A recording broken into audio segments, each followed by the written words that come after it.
Boa noite a todos, boa noite, Fernando Diniz, boa noite aos jornalistas. Vamos então dar início à entrevista do técnico Fernando Diniz, após o empate com o Internacional no estádio do Beira-Rio.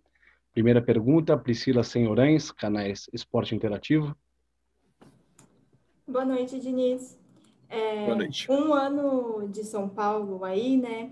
E você tem provavelmente na quarta-feira o desafio mais difícil, né? O maior desafio nesse tempo de São Paulo. E o São Paulo chega para esse jogo com o resultado de hoje sem vencer nenhum dos seus últimos 5 jogos na temporada, tanto pela Libertadores quanto pelo Brasileirão. Como superar tecnicamente um dos melhores times dos últimos tempos, dos últimos anos, e como superar psicologicamente a pressão que o São Paulo tem nas suas costas nesse momento? A gente tem que procurar fazer o nosso melhor. Eu acho que desses resultados, que foram dos 5 últimos, principalmente o jogo do Santos e o de hoje em especial, a equipe jogou muito bem, mereceu a vitória. E o futebol é um jogo que você precisa jogar bem para aumentar a sua chance de ganhar. Sempre falo isso. Hoje o time jogou muito bem, não só depois que ficou com um jogador a mais, que nessa hora só teve um time que jogou, mas mesmo quando estava 11 contra 11, a gente tinha o domínio quase que total da partida, criamos mais chances, merecíamos vencer. A gente tem que procurar jogar bem, a gente sabe da força do River, a gente fez um bom jogo contra eles em São Paulo, e a gente vai ter que procurar melhorar daquilo que foi em São Paulo para aumentar as nossas chances contra eles lá na Argentina. Segunda pergunta, Gustavo Berton, canal Fox Sports. Tudo bem, Diniz? Boa noite para você. Prazer falar contigo. Diniz, você falou que seu time jogou bem. Eu acho que quem viu o jogo concorda que o São Paulo hoje foi superior ao seu adversário. O que te preocupa nesse momento, Diniz? O fato de jogar bem, mesmo jogando bem, não ter conseguido sair com o resultado positivo, ou não ter vencido um time que ficou com um jogador a menos desde os 14 minutos do segundo tempo? O que agora, nesse momento, te preocupa mais, principalmente visando a sequência da temporada e, como falou nossa colega, um jogo importante contra o River no meio de semana? O fato de ter ficado com o jogador a menos, o São Paulo só não foi efetivo, mas soube se aproveitar disso. A gente empurrou o River, o Inter ainda mais para trás. E para você fazer o gol, eu já falei isso em outras ocasiões, não necessariamente fica mais fácil para você criar as chances com o jogador a mais. Porque a partir desse momento o River se abdicou de qualquer tentativa de atacar. Ficaram com os 9 jogadores de linha, mais o goleiro jogando em 15 metros lá. E aí, mesmo assim, a equipe conseguiu criar 3 chances claras de gol. Infelizmente, a gente não conseguiu marcar e tem que melhorar no jogo de hoje, especificamente, como na Vila também, a gente tem que ser mais efetivo nas chances que a gente cria. Hoje, defensivamente, o time também foi muito bem. Estava 11 contra 11. O gol que o Inter marcou acabou de um lance muito esporádico, uma jogada que normalmente aquele lance não sai gol, cruzamento de intermediária, uma ótima cabeçada do Galhardo. Mas a equipe se portou muito bem, todo mundo marcou muito forte, oferecemos muitas poucas chances ao Inter, a chance nenhuma. A única chance clara que o Inter teve foi a bola que estava impedida logo no começo do jogo, que o Vulgo fez a defesa. Então a equipe mostrou evolução e isso mostra que a gente chega forte, num bom momento para enfrentar o River, esse grande desafio que a gente tem na quarta-feira. Giovanni Chacon, Rádio Jovem Pan, sua pergunta, por favor. Diniz, boa noite. Eu queria que você falasse um pouquinho, foi abordado já isso, anteriormente por outra colega, a questão de 1 ano de Fernando Diniz no comando do São Paulo. Como é que você avalia esse seu ano? Você foi um técnico com mais longevidade aí no São Paulo nos últimos anos, né?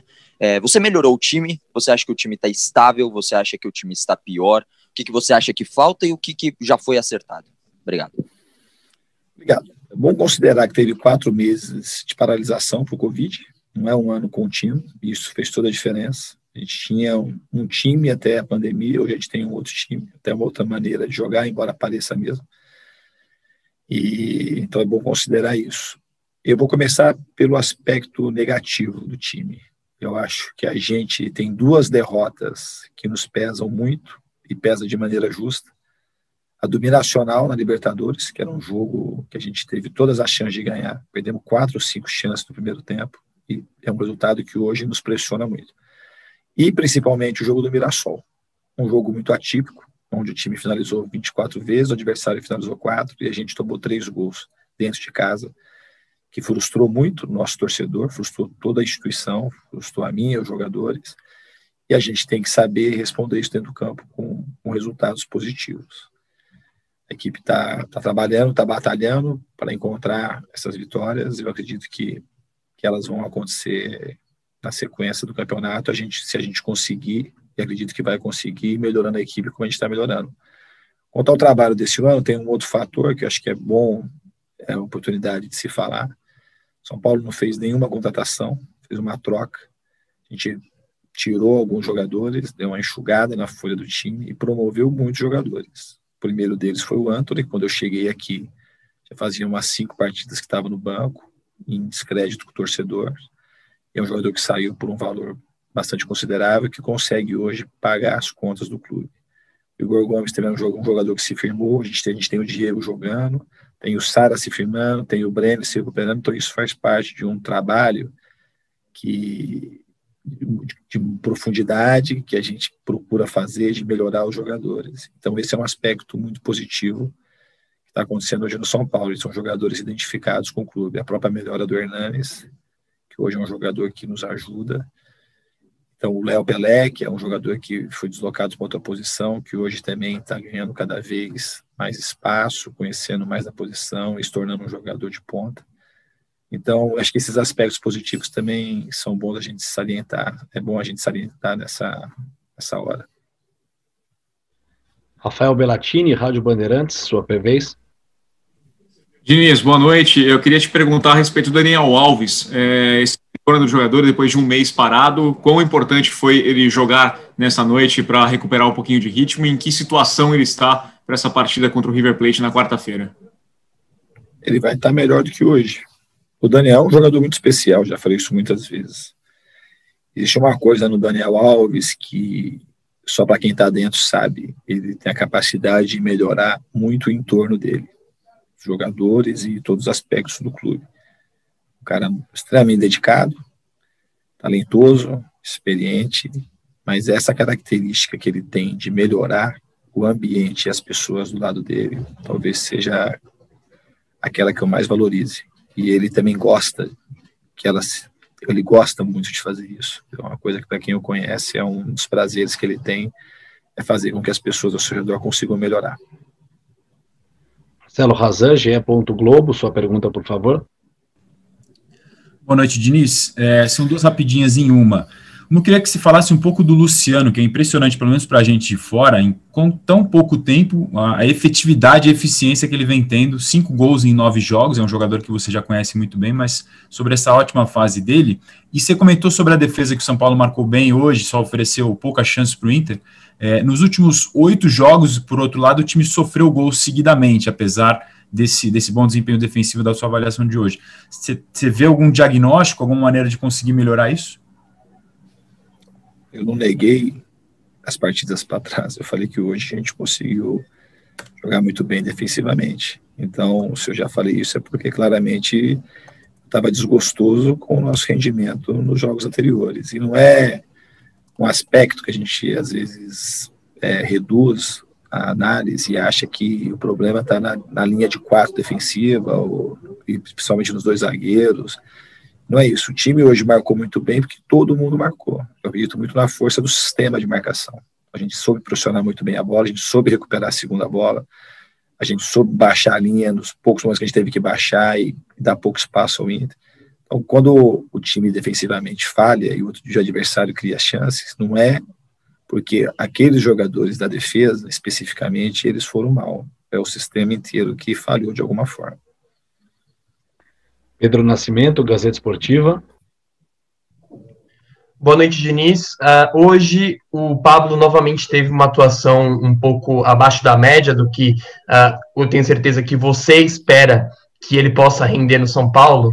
E eu queria saber de você quais motivos você acredita que levam o Pablo a não conseguir, primeiro, ter uma regularidade dentro de campo, se tem algo além das lesões. Ele teve, acho que é justo a gente citar a lesão recente no tronco, mas se além das lesões ele tem alguma dificuldade para conseguir ser mais regular dentro de campo, e se você tem tido algum tipo de conversa especial com ele sobre isso.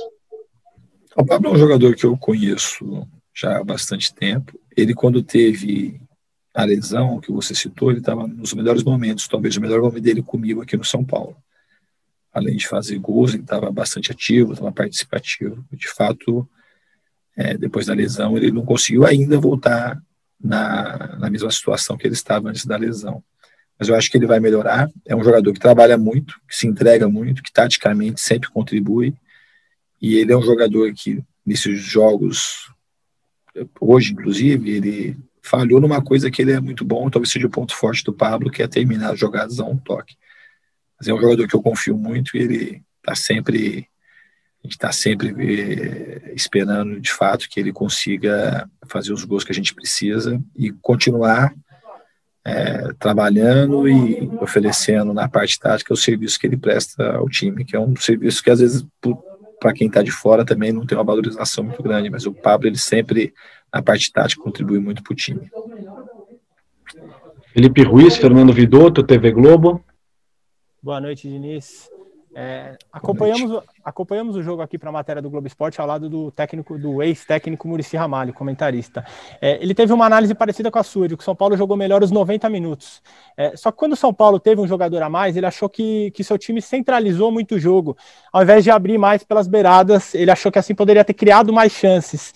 Você acha que o time realmente tentou muito pelo meio, insistiu em jogadas no meio, por isso não criou tanto? Teve a chance do Tietê, a do Igor Vinícius, a última do Daniel, mas se você for ver, foram 3 chances em 45 minutos com um jogador a mais. Você pensa que o time insistiu um pouco pelo meio? Não foram 45 minutos com o jogador a mais. O jogador tinha 15 minutos, jogou uma meia hora, 30 e poucos minutos, 32, 33 minutos com o jogador a mais. Mas a gente podia ter aberto um pouco mais. A própria entrada do Paulinho Boia era para ficar um pouquinho mais aberto. Ele acabou até dando cruzamento da última chance do Daniel.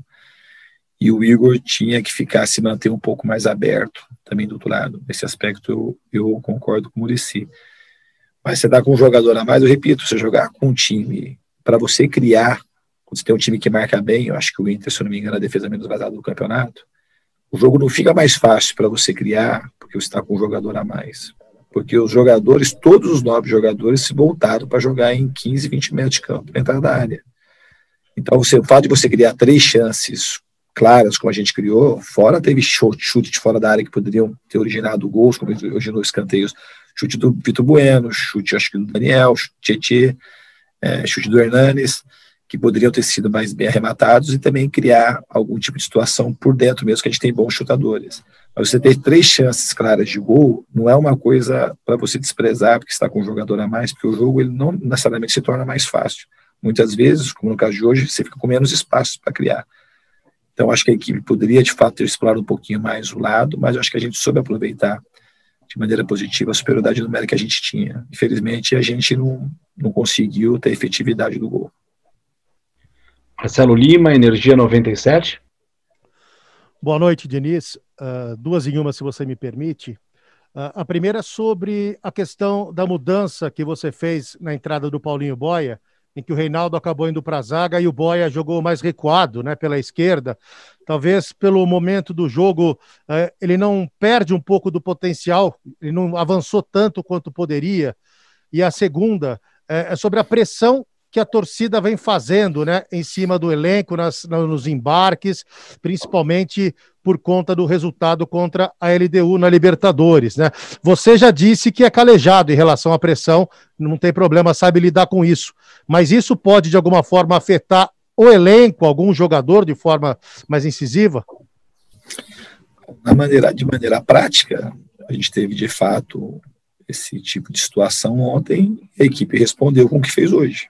Então a equipe conseguiu responder bem ao tipo de pressão, é normal, somente aqui no Brasil, esse tipo de questionamento. E eu não acho que a pressão foi basicamente por conta do jogo da LDU. Eu acho que o que pressiona o São Paulo nesse momento são as derrotas para o Binacional na altitude e principalmente a derrota para o Mirassol.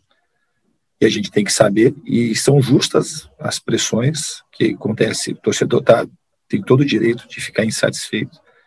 E isso só vai terminar quando a gente continuar jogando bem, como a gente está jogando como a gente jogou hoje, e ganhar os jogos. E quanto ao Paulinho Boia, o Paulinho Boia ele não jogou recuado, ele teve que voltar umas 2 ou 3 vezes para recompor a linha, mas ele jogou aberto lá, de ponta. Ele jogou como ponta, ele não jogou como lateral. Umas poucas vezes que ele teve, que o Inter tentou sair um pouquinho, ele voltou para recompor o sistema defensivo. Mas ele não, se ele tivesse jogado mais à frente, era capaz de ele jogar com menos espaço que ele tinha. Mas no fundo não mudou muito. Se ele estivesse jogando de ponta, ele ficou na ponta enquanto a gente estava com a bola. Ele criou uma outra situação ali. A gente podia até explorado um pouquinho mais, tanto ele pelo lado esquerdo e o Hugo Vinícius do lado direito, que o jogo estava mais pelos lados do que pelo centro. Última pergunta, Roberto Lioi, Rádio CBN. Boa noite, Diniz. Se você me permite também 2 questões. A primeira, você não vai ter de novo o Luciano, né, contra o River na quarta-feira. Você deu chance para o Trellis, fez gol contra a LDU, ele entrou de novo hoje. O Trellis pode ser, de repente, uma possibilidade, ou você, de repente, vê o Brenner como um jogador que está mais próximo, pelo menos mais pronto para um jogo como esse, decisivo. E você citou 2 vezes, né, Diniz, que o São Paulo sofre até hoje a pressão pelas derrotas contra a Binacional e Mirassol. Quarta-feira é mais um jogo que vai nortear o São Paulo? Você acha que pode ser mais um jogo de muita pressão, só que ao mesmo tempo pode ser um jogo de virada, um jogo que essa pressão que vocês estão sentindo vai se apagar se vocês voltarem com uma vitória da Argentina? O futebol, ele traz as situações. A gente vai jogar, de fato, provavelmente na média dos últimos 3, 4 anos contra o melhor time da América do Sul. E existe essa possibilidade. Tomara que a gente consiga fazer um grande jogo na Argentina. Enquanto a escalação do time, eu ainda estou pensando no jogador que vai entrar. Todos os jogadores que estão aí, os que você citou, e mais uns 2 ou 3 jogadores aí podem entrar com possíveis pretendentes a essa vaga aí para a gente armar o nosso time contra o River. Encerramos então a entrevista com o técnico Fernando Diniz. Obrigado pela presença de todos e uma boa noite.